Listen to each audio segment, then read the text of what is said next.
Susan Macmanus is not a politician, but she's become synonymous with Florida campaigns and elections. Since 1992, Macmanus has been a news media analyst for election coverage.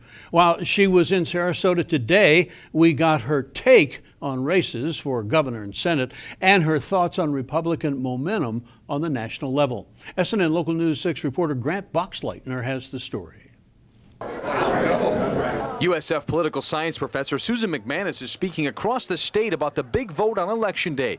We caught up to her Tuesday at the Columbia University Alumni Club lunch at the Sarasota Yacht Club. Up first, the governor's election between Republican Rick Scott and Democrat Alex Sink. Macmanus says this one is too close to call. The governor's race is going to go right down to the wire. Every poll shows a dead heat. That's not changing a bit. But they're both in the mode of attack ads on each other, trying to reduce each other's credibility on their business acumen.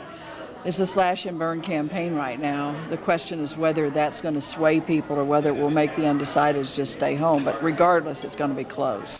In the three-way Senate race, Macmanus says Governor and independent candidate Charlie Crist is having a tough time peeling away Republican voters from party candidate Marco Rubio. And Democrat Kendrick Meek is splitting the Democrat vote with Crist, leaving Rubio comfortably ahead in the polls. She says Meek is getting a late national push. Because Meek is starting to get a lot of support from national Democrats who are worried about ignoring an African-American candidate, what that will do to black turnout, and it could affect the 2012 election. It means that some of the Democrats who were leaning towards Crist are rethinking their position and coming back home to the party and voting for Meek.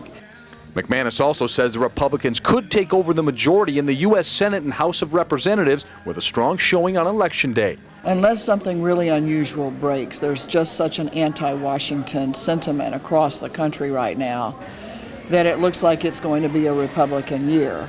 Turnout is lukewarm or predicted to be lukewarm among two key Democratic constituencies, young voters and minority voters. Reporting in Sarasota, Grant Boxleitner, SNN Local News 6. Now, Macmanus says Democrats will be spending millions on door-to-door campaigning to get out the vote and try to close the gap in key races.